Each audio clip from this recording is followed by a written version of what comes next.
What is going on, YouTube people? Today, we are going to talk about attending.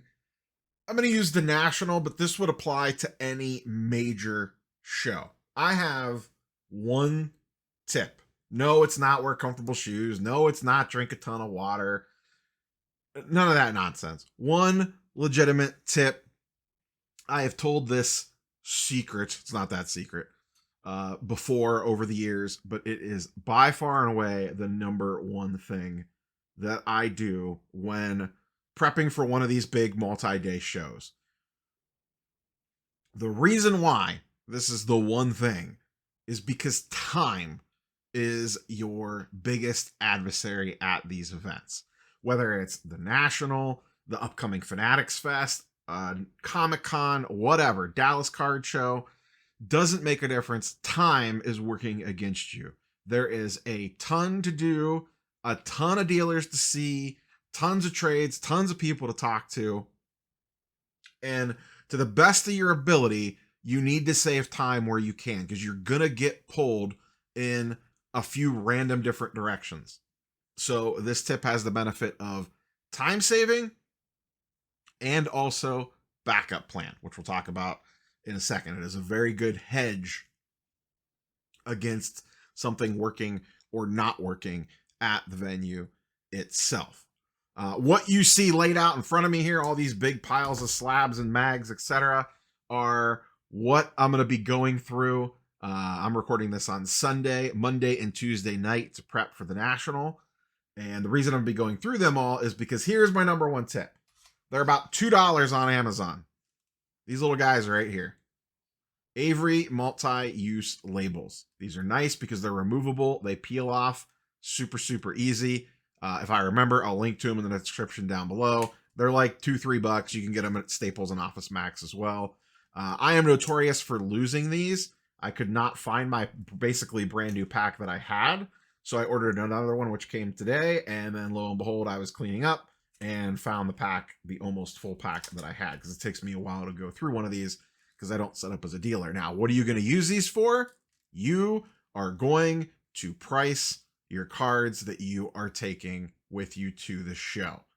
I have been doing this every year I have attended a national, and this has saved my butt on more occasion than once. There are two reasons why I like doing this. One is what I talked about. Massive time saver. If I'm at a trade night or working with a dealer, typically trade night because I usually don't sell to dealers very often, and I'm flipping through stuff. And I usually just put it on the back, right up in the corner. I'll just put the price on it. I'll check comps the next 2 days, throw it on there. And then sometimes I'll double check at the show floor too. But at minimum, it at least gives me a number to work off of. Or if someone throws a number out there, I can glance at that sticker on the back and know, are we at least even in the ballpark of being accurate, because I know I comped that within the last 48 hours. I'm not even setting up as a dealer, and I will price every card that ends up in my case that I am either looking to potentially sell or buy. Even if I'm not looking to sell, just to have the most recent comps on there for a trade night is huge. It has saved me a ton of time over the years. And like I said, time is the biggest thing working against you. The other reason why this is super smart to do, now generally speaking, we're okay. Atlantic City, this was a disaster. If you don't comp them out beforehand, if you don't have an idea what your stuff's worth, if the internet is not working correctly, you are really, really screwed. And like I said, that seems crazy in the year 2024, but ask anyone that was at the Atlantic City show. Atlantic City, the Wi-Fi was terrible. Absolutely terrible. Cell phone signals would not work inside the building, and there was no public Wi-Fi, or if there was one, it just did not work. It could not handle the load that was placed upon it. So this gives you a backup in case there is no access to internet. You can still function. You will have an edge over everybody else because you know exactly what your stuff should be priced at, or at least ballparked. So you have at least a number to work off of. Even if it's not perfect, it at least gives you something to go off of. So it's a good hedge against the internet actually working. But the primary reason why I like doing it is I noticed, especially at trade nights, it saved me a lot of time. Now, the other person might want to double check you. That's perfectly fine, but it saves me from having to double check my own cards. Listen, I'm 43 now. I can't remember the price of every single card that is in my case like I used to when I was younger. You know, when I was a little kid, I knew every hole and every set that I was putting together that I needed off the top of my head. I knew that I needed cards 67, 72, 62, 15, and 24 for Marvel Universe Series 2 because I was 10 and I didn't have anything else bouncing around up there. Now, I can barely remember what I had for breakfast. So I need to write it down. So over the next couple of days, I will go through and price this stuff. Also, everything here I am not necessarily planning on bringing. Some of this is stuff I just haven't looked at for a while, and I wanted to reevaluate, hey, what is this actually selling for these days? I haven't looked it up in a while. That's another thing I did this week, kind of prepping specifically for the National. I went through every single slab that I have and every single card that I have magged. I sat down and went through my case, and then I have a couple big long boxes that holds graded cards in it.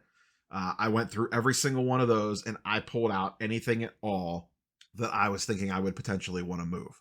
And once again, I'm doing this. I am not planning on walking up to a dealer table and attempting to sell to a dealer. This is more for trade nights and the after hours nonsense, not necessarily selling on the show floor. So that's what I'm going to be doing, is kind of evaluating all this and coming up with a plan.